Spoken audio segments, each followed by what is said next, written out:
To turn on the vacuum on the T10 with a transfer case, do the following steps. Press on the brake and hold it the entire time until the PTO engages. Turn on both the blower and the hydraulic switches till the red light turns on.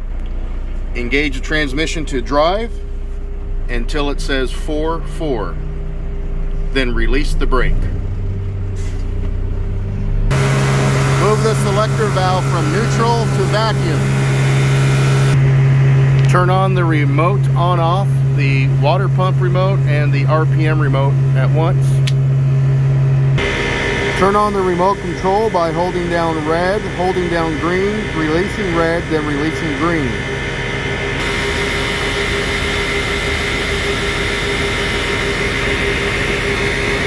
Once the remote control turns on, you will see both screens light up. Move the boom up and out away from the truck. Push the vacuum on button for 3 seconds so the cylinder moves all the way across to complete the circuit.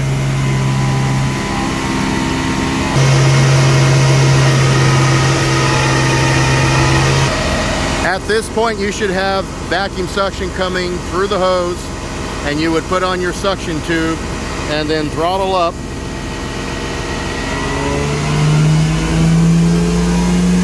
Max RPM for full suction.